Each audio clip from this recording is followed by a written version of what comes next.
Every fourth quarter, ask your CPA, how much can I convert to my Roth without paying a dime in taxes? And zip your lips.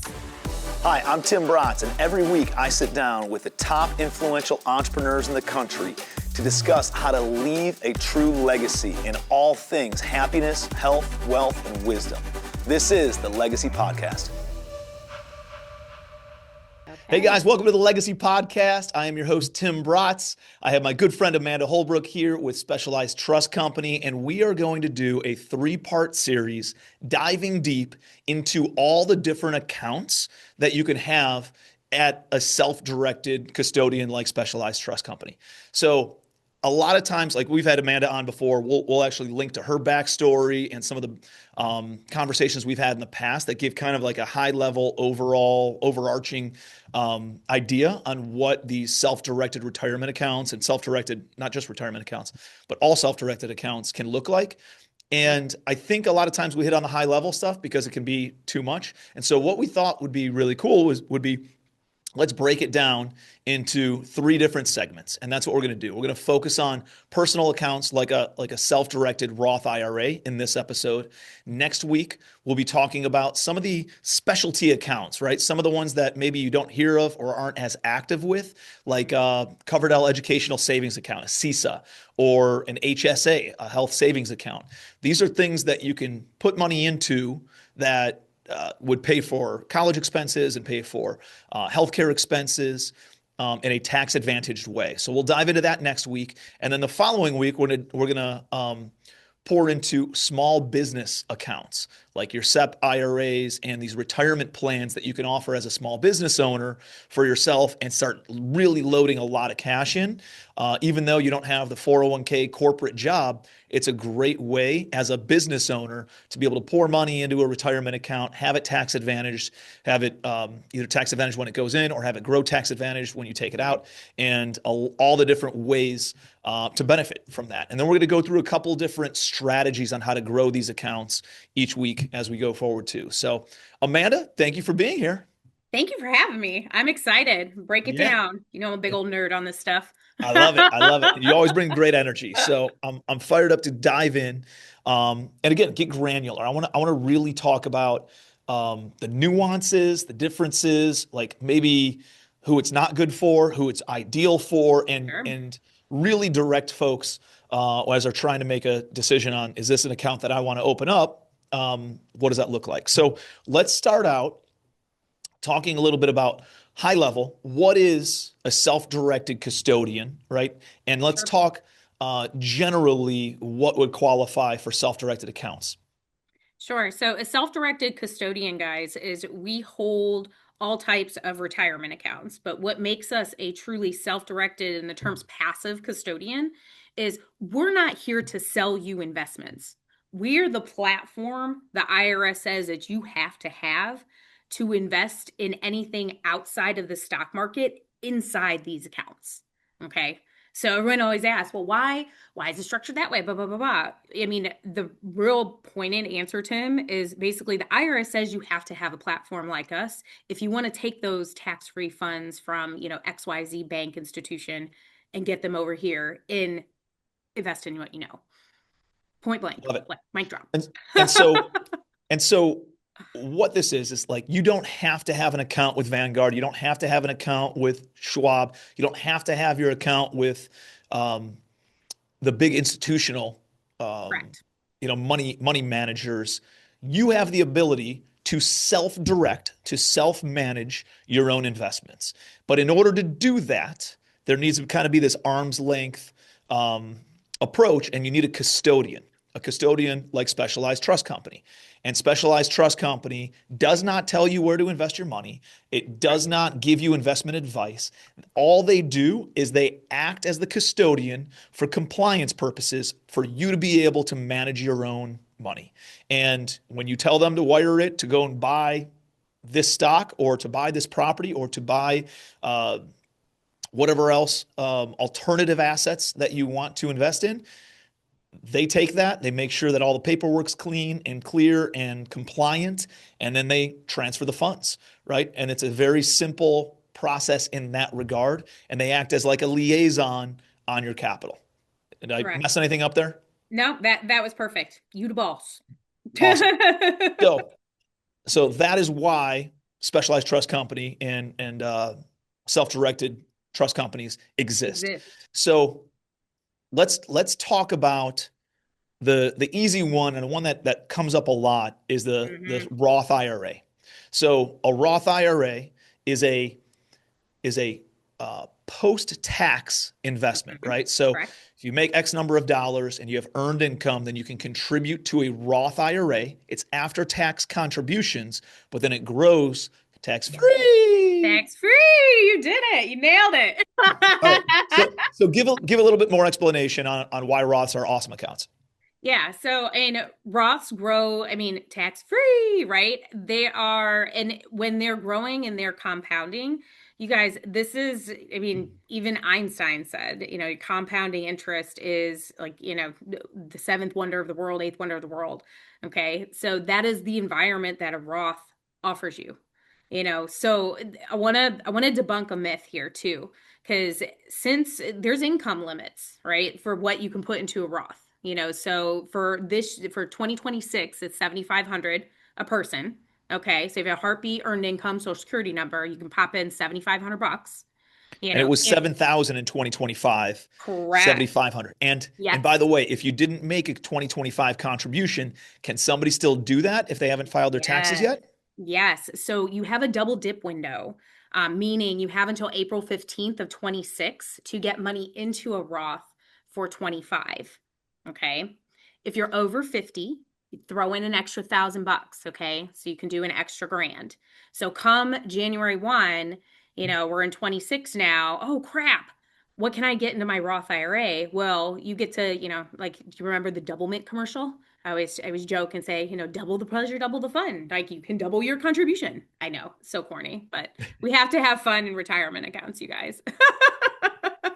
So if you didn't make a contribution for 2025, you can put $7,000 in or bump Right. it by $1,000 or $8,000 if you're over 50 years old. Hmm. And then in 2026, you can make it essentially a 2026 contribution until April 15th of 2027. And that is a $7,500 contribution. And if you're over 50, you can bump it up to $8,500. Correct. So now here's where I was going.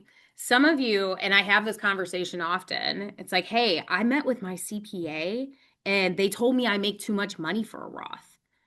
Is that true or false? I know We're this going to go with answer, so false. I'm going to let you answer. It is false. There is It's a false. loophole in order to go and Yes. still contribute to a Roth IRA. Correct. So that loophole is called the backdoor Roth.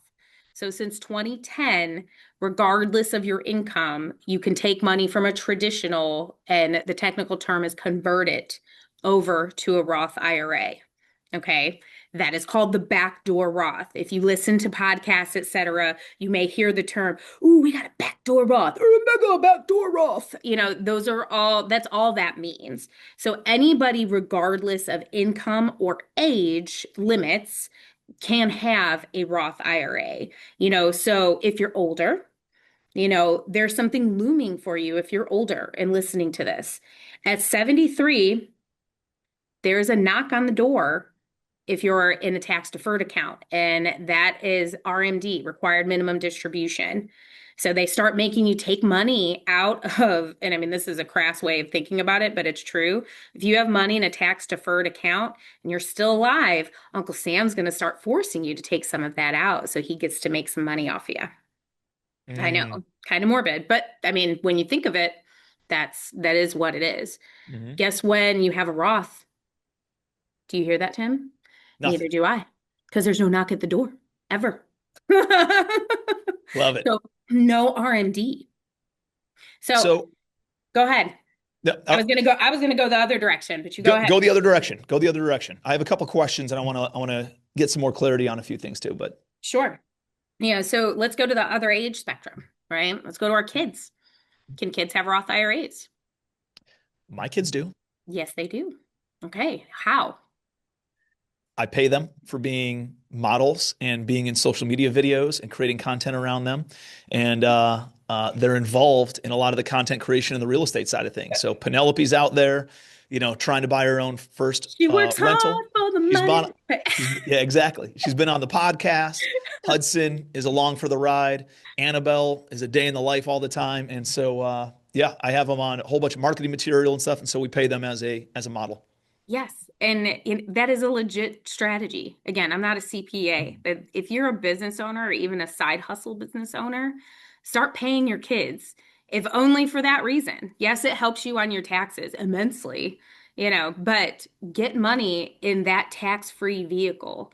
I mean, Tim, you and I were like in high school when the Roth IRA came out, Yep. so our parents didn't even have the option for starting these when we were little. Hmm. Us now we're the parents. We have that opportunity to set for them. So if you put, and you guys can go chat GPT and Google this later, but just when you put money in a Roth IRA, remember, gross tax free, you can do, say, contributions for 3 years. Okay. So that's what, about 35K-ish. I'm not great doing math on the spot. 7,000 70. we're talking about for the kids. So it's like Yeah. $21,000. Yeah. Yeah. So yeah, you're over 35K. If you do that for 5 years, so even if you started late and that compounds until they're 59 and a half, that's it. Let's call it, pick a percent, say about 8%. 8% is about average, right? I mean, that's what we see in on average around here. That's almost $3 million, guys, tax free. Wow. By I the time they're mean, what? that's in a Roth IRA. So if they put, 5 years of contributions in Yep. and it's growing average 8%, they'll say over the life of the account, it's compounding. And 59 and a half is, the IRS's green light age where you can take that money out. Guess what? If you're doing the Wow. math, that's 2.9 mil. That's substantial. That's So very so substantial. let's and that's I think it's a powerful. It's like, oh, and by the way, the contributions into these accounts you can pull back out, right? So you can utilize a Roth IRA as your emergency account. Yes. As you make contributions, you can pull back the contributions without any sort of tax or Penalty. penalties or fees or anything along those lines. You can't take the earnings out, but you can take your original contributions out, Correct. without any sort of tax liability and or penalty from doing that. So it's a great way to put the money into an account, let it grow, still have it accessible if life happens or if you got to pull cash out in order to pay for college or some sort of emergency expense. It's great to know it's there, but it's kind of like, for me, out of sight, out of mind. I don't even Mhm. think about that money anymore. And so my mental thermostat goes to like, oh, I got to go make more money if something happens. Like it's a Yeah, great, that's the entrepreneurial yeah, grit in yeah, you. Like that, I think that's what most of your listeners, it's just like, I can always make more, I can always make more, yeah, but you hit the nail on the head there with, I mean, what Tim really just did for you guys is when you're having the conversation, for those of you that have like your 20 something children, or if you are that 20 something, he just took the objection off the freaking table for you. It's like, well, what if I need that money, Amanda? Yeah, you have it there as a backup. If you've got money sitting in a savings account earning what for the bank, you know, have it earning for yourself. Make your money work for you. the And difference is if you put it into something that you direct it into that's illiquid, then obviously it's tied up, right? But if you leave it into a money market account, if you put it into a CD, you can do all those things instead of putting cash after tax money into a CD and then letting it grow and being taxed on the income from the CD. You can do it through a Roth IRA component where it's after tax and then it grows tax free, and all that money still comes back into your retirement account in a tax free manner. Like yeah, it's a no brainer to do it that way. absolutely. And the thing you hit on too, like tuition, that's actually one of the exceptions to the tax code. So if you needed it to pay for tuition, you could, and you won't get slapped on the wrist. And so I Um, know we're getting into CESAs next week, but that's different than you That's could different. utilize it for Yep. Roth. Totally different. So yeah, Interesting. you could utilize your Roth. There's others like medical expenses, but the one I think of as a mom is down payment on your first home. you know, On right? the kid. So down payment, can it come from my account and your account for our kids' No, accounts, or it's it for has the to come kids. from their No, it'll come account? from the kid's own account. All right. So let's say they're in college, or, around a university, whatnot. We all know house hacking, right? Yep. How many doors will Fannie Mae lend on? Up to four. Up to four, right? Well, I don't even know how low the down payment is, but it's stupid low. And it'll Yeah, be FHA lower. 3.5% maybe. Yeah, like it's always been historically low. And I think with where rates are, it's probably even going to get lower, or there's going to be some incentive program by the time our kids are there, but they can use that as a down payment. Now you're teaching your kids, how to have their assets pay for their lifestyle from a tax-free vehicle that you started. So really coming full circle. That's the thing I love about the self-directed platform, Tim, is, when you are doing it, your kids are watching you do it. Hmm. So they are learning versus, hey, I'm just going to stick this in account, buy, hold, hope, and pray it's there at the end of the day, and then just give it to you as my legacy plan. What happens? We've seen this story again and again. It disappears because you're not Yeah, teaching them how to fish, right? You're not teaching them the tools. So 100%. that's the big one. So if you're listening and you're a parent and you're like, "Oh, this sounds great," and then you don't have a Roth for yourselves yet, like you need to start with yourself, mom and dad. Yep. Like Put the mask on yourself before you put it on anybody else, right? yeah, right? So This episode of the Legacy Podcast is brought to you by Smart Management Property Management Software. If you own rentals or operate a real estate business, you don't need more deals. You need more clarity. Most operators are leaving money on the table, not because the asset is bad, but because the operations are loose. Rents, expenses, payroll, maintenance, it's all spread across systems, spreadsheets, and inboxes. Smart Management brings that together in one place. It gives you real-time visibility into your cash flow and operations so you can tighten up what's already working. When you see the leaks, you fix them. And that's how you make more money on the properties you already own. No guesswork, no waiting on reports, just cleaner data and better decisions. If you want to run a tighter operation and pull more profit out of your existing portfolio, check out Smart Management. Links in the description. Now, back to the episode. so you had mentioned there's a couple things I want to clarify. First off, the backdoor Roth, in order to open that up, right? Even though you open up a traditional Roth and then you can convert it into you open up a traditional IRA, you convert it into a Roth IRA. Is that something that Specialized Trust Company helps with? Absolutely. So you guys Absolutely. could do that. So they don't have to go and open it somewhere else with a financial advisor or broker or something, and then do it over there and then move the account over to you. You guys can open up any of these accounts right there and help them with the backdoor conversions and all that stuff, right? Yep, absolutely. It's Awesome. literally it's electronic form. That's it. Like all of this stuff is done via paperwork that we handle all of that. So you don't have to worry about the logistic part, the plan part. Like we help and do all of that heavy lifting. Where I want you focused on is how are you going to grow this tax-free money? Like what do you know? What is your strength? What is your superpower to take it to the next level? I love And that. grow So that let's dive pathway. let's dive into strategies, right? There's Sure. simple strategies. If you don't have investment background and you don't have investment expertise, you could self-direct, like we talked about with a money market account, with a CD, a certificate of deposit, with traditional stocks or some sort of a mutual fund. You can still self-direct into all those things and handle it that way if you want. Me, I'm a real estate guy. I have expertise in buying rental real estate. And so I want to go back to what you had said, because there are limitations, right? Like if I use my account to buy a second home, I couldn't do that because I would benefit from that, right? Or to buy an Correct. Airbnb, I wouldn't be able to stay in that Airbnb or that short-term rental if I own it in my Roth IRA, right? There's like a Correct. commingling aspect of that. So can you Yes. define that for me? Yes. So here's the bumper bowling, guys. Here's the no-nos. Okay. So what Tim just hit on first is like the cardinal rule, no self-dealing. Okay, these are our retirement accounts. Our good old buddies at the three-letter IRS, they want you benefiting in retirement.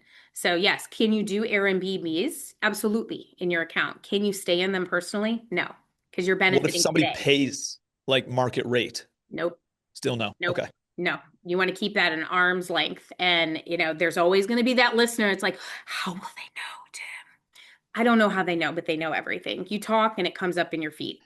So I wouldn't mess Yeah. with the IRS. That's what my Yeah. pom-poms say. They're right over there on the wall. Okay. All So right.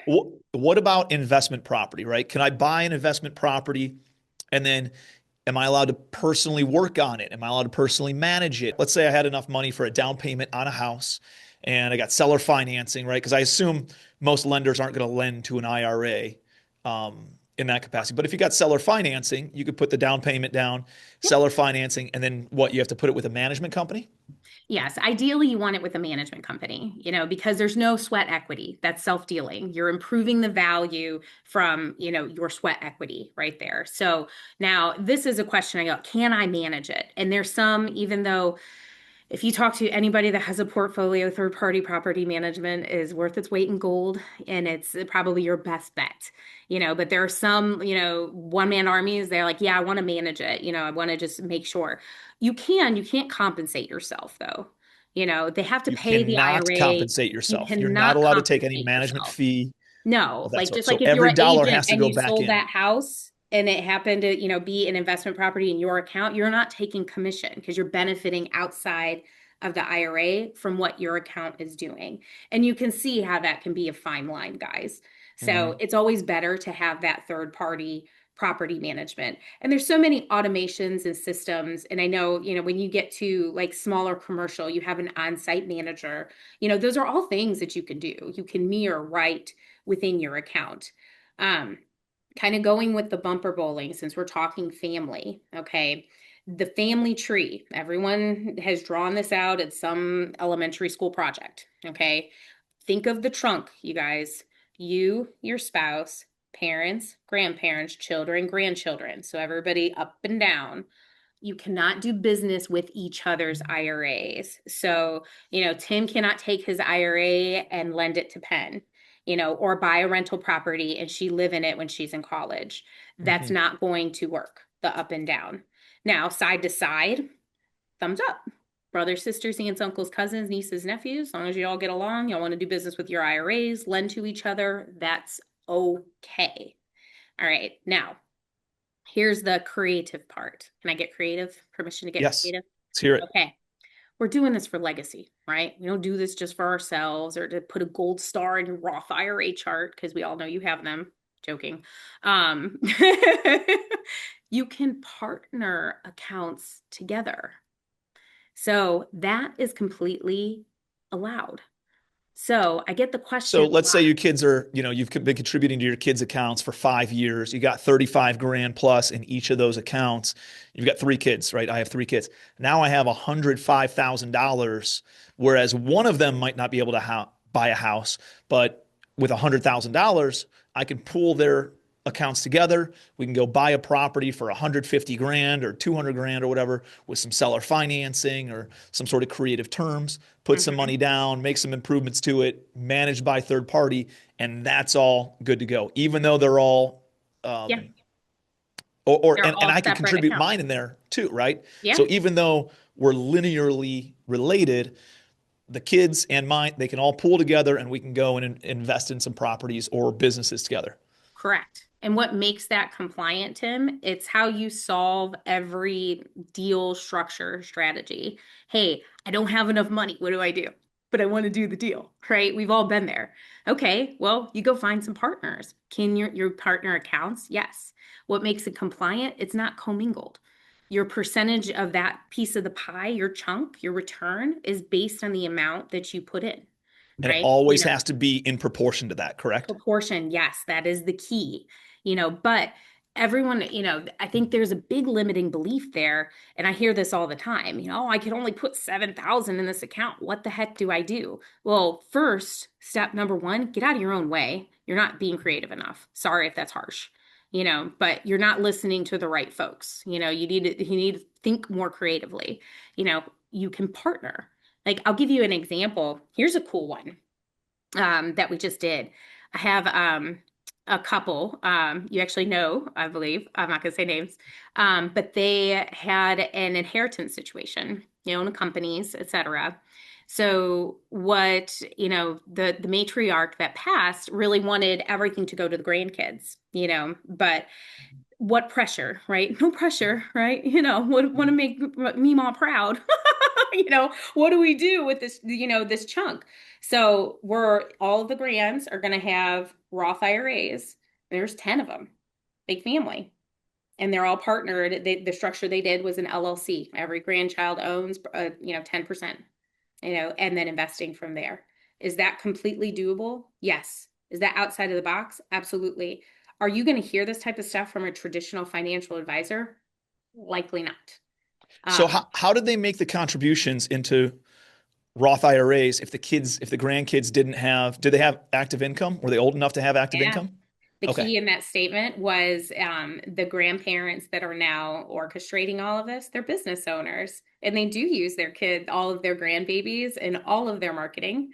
And a lot of them are already working in the family business, like those that are Hmm. like 13 and up.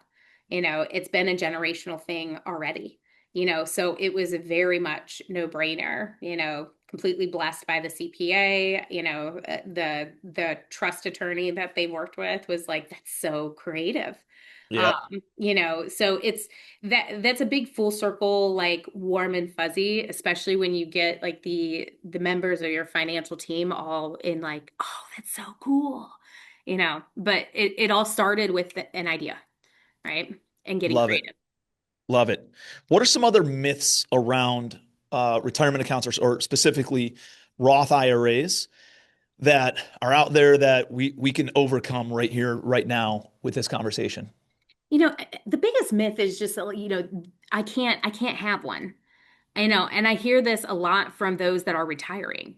The Roth part of a 401k didn't start till '06. So they have been told for years that they couldn't have one. And now they're realizing they can. And, this is one of the rules, guys. Like, you turn 59 and a half, yes, you can take money out of an account. You have turned 21 all over again, but Hmm. you have to hold a Roth for 5 years.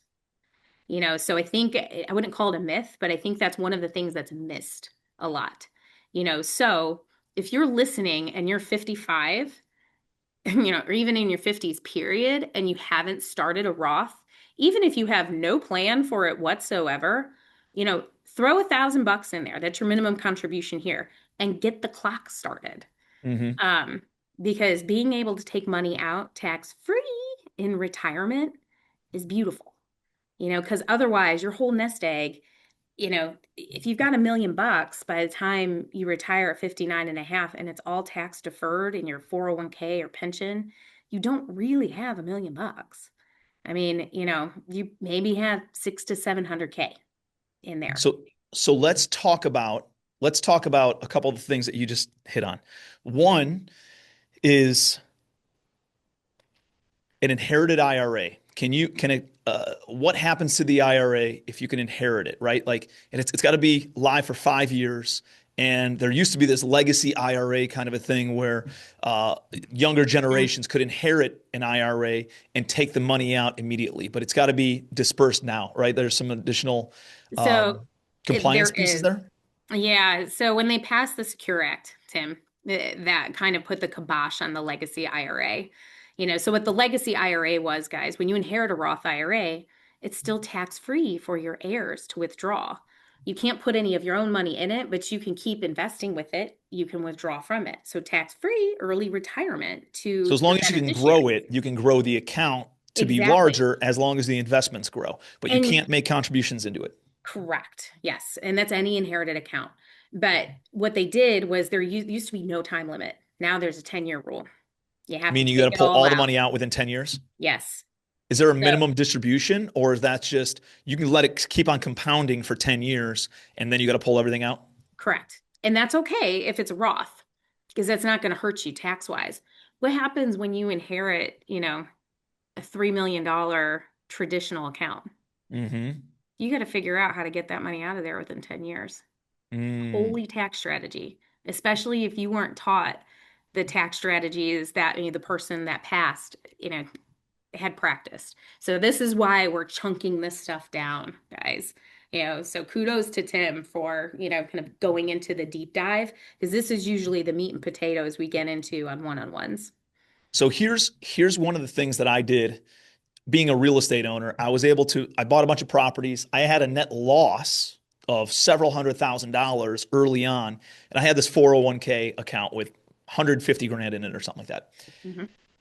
Because my loss was greater than, and it was a traditional 401k, right? Because my loss was greater than what the amount was in there, I was able to then convert from a traditional 401k into a Roth without any sort of tax liability because my income limit was zero, right? So there's no taxes that I had to pay on converting the money back over into a Roth IRA. And it allowed me now to grow a Roth IRA tax free as opposed to Oh, yeah. deferring the tax, right? So this is something that, like, we have smart management, and part of the smart management capital raise at the end of 2025 was we're going to, for every $100,000 that you invest in smart management, we'll give you depreciation. Now, an IRA cannot take depreciation, but if somebody invests with personal cash, $100,000, they're getting $300,000 of deductions, right? Now, depreciation is a passive loss and it can offset passive gains. And some people, there's pathways for them to offset active income as well if they're some Right. active Standard. participation requirements. But Mhm. we had a couple of folks who invested with personal cash to reduce their passive liability, their depreciation, um, or reduce their passive gains with the depreciation. And by utilizing and lumping that all together, they were able to then convert their traditional 401k or traditional IRA into a Roth component, not have any sort of penalties, not have any sort of um, uh, taxes on the gains from it. Excellent. Now all of it's growing tax Tax free. free. Yes. Like what you just Like described. like that. Think about the I mean, difference, this right? is where this is worth repeating, okay? For those that what he just described was how to win the ultimate Monopoly game with Uncle Sam. You Mm-hmm. realize that if you're listening. So what he said is he took money that was tax deferred, so kicking that tax can down the road, and he got all of it over to tax free. When you do that movement, that conversion, that backdoor, who do you pay in the middle? Uncle Scam, right? Mm-hmm. You that is it. That's a 1099, guys. Active income. Like that is the highest one when you do that conversion. But because he was smart and strategic, had the losses to offset that active income. And I've had one CPA, he called it the bathtub because it just washed it out. Mm-hmm. The other cool part too, I want to plant this seed. Do you have to do it all in 1 year?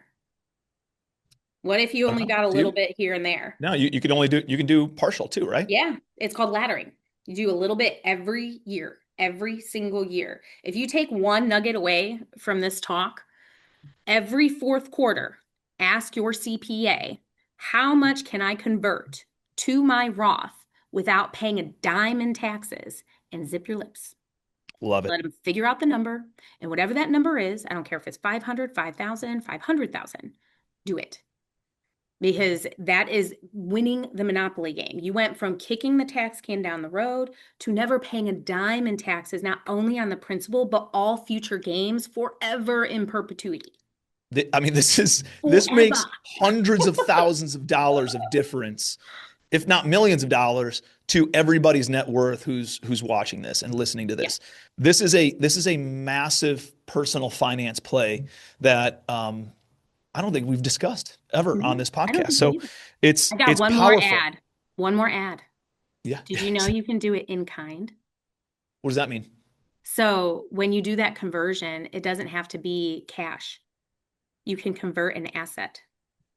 So let's say you had an asset inside of your retirement account. Let's say it was distressed and you have a qualified third party that says, "Hey, this is distressed. You might have bought it for 100, but now it's really only worth 50." Mm. I mean, if you were to sell it on the market, it's just what someone's willing to pay for it. That is what fair market value is, correct? So Yes. if it's worth only 50 and you've got the money to pay taxes on 50K, would you rather pay taxes on 50K one time or forevermore? That's called a Mm, discounted rollover strategy. So, discounted rollover strategy. and it Very works. interesting. It works in real estate a lot. That's really the asset class we see that in the most. So that's why I wanted to mention it. Um, but yeah, when you're doing even the laddering a little bit at a time, let's say you have a lot of land worth 100K and you can do half of it. You want to convert half of it this year. That's all you have to offset it. That's what the number was your CPA came back with. You just retitle the asset. So half's owned by your tax deferred account, half's owned by your Roth. Done. Wow. So, and that is something we do at Specialized. Like this is the kind of stuff you don't hear about, ever. Really, really cool. Do Mhm. you guys sit down and uh, talk with people about their situation and say, hey, have you thought about this? Have you thought about this? Or at least ask your CPA these kinds of questions? Mhm. Absolutely. I think we probably plant seeds with some pretty cool strategies because you guys have to think where we sit, everyone brings us their shiny objects. Yeah. So we see You get some to see it pretty all. cool creative stuff and we see what's worked and we've seen what hasn't worked. And that's, again, we don't advise. This is just sharing is caring. Hey, this Yep. is what I've seen. I mean, yeah, I'm getting my what I call my WTF lines up here because I'm getting older. But I've been in this business for over You and me 15 both. years. Yeah, it's all good. Some people Uh, call it their 11s. I have three. I call it my WTF because of my children and some of these crazy scenarios y'all bring me. so let's close it down with this because what I want to do is we're gonna dive into a lot of really cool stuff in the future episodes, right? I'm gonna bring up Peter Thiel's $5 billion Roth IRA account that he's got, Mhm. and it's the largest account in the entire country. We'll talk about that next week. I also want to talk about ways to dramatically grow very quickly these accounts, even with minimal contributions that can be made to them. How do we grow them dramatically? Can we put it in crypto? Can we wholesale real estate? Let's talk about some of that stuff next week. Sure. In order to close down the Roth IRA one, I don't know if we ever qualified what actually can be turned into a self-directed account, right? Can you talk about the different accounts that can be made self-directed in these personal accounts? And you can't be with an employer, that kind of stuff. Sure, sure. So, I mean, Roth IRA can go to Roth IRA, obviously. Traditional IRA, those are your personals. If you have old employer plans, so I don't care what type of old employer plan. If you were government TSP, 401k, 403b, 457, drop plan, PERS, OPERS, I mean, all of the old retirement accounts, anything that's qualified can be moved to a self-directed account. We can do education accounts, it's Coverdell educational accounts, health savings accounts. And I know I don't want to get into those too much, but We're going to get into them next week. yeah, we're going to get into them next week, but it behooves yourself to make a list and then know where they're at and pull your statements. Especially around tax time, you're doing this anyway. It's always good to have that checkup. I mean, at minimum, you should be doing this at least quarterly. It's just like your financial, even just to have your financial statement in order. But yes, all of those types of accounts you can make self-directed. You the boss. Like you can Love pull it. that trigger. It's just making the decision to do it. Love it. This has been fantastic. Amanda, obviously, if anybody's watching this on YouTube, you guys can see all of Amanda's contact information. We'll put this in the show notes. What's the best place where people can connect with you? Absolutely, absolutely. You guys check us out at specializedtrustcompany.com. All of my personal info is here. My calendar link will be in the show notes. Yes, I look like a talking business card always. But A Holbrook at irastc.com. My direct dial's on there too. Awesome. And I have my personal accounts and my family's accounts and stuff with Specialized Trust Company. And Amanda and her team are just absolute rock stars at managing this stuff. So, it's very reasonably priced, right? Like it's just a custodial service. And so it's not like they take a percentage over the assets or anything along those lines. It's a flat fee that they charge. And your job's go and make more money and control your money, which is awesome. Instead of leaving your destiny in somebody else's hands, like it really empowers you to have great forecasting on what your financial future could look like. So make sure you connect with Amanda and hop in next week because we're going to be talking about how to scale these accounts very quickly. We're going to be talking about the biggest Roth IRA that's in the billions of dollars right now with owned by Peter Thiel. And we'll be talking about Coverdell educational savings accounts, HSAs, and some of these other specialty accounts next week. And the following week, we'll be hitting on business, small business owner retirement plans as well. So we'll see you guys next week on the Legacy Podcast. See ya.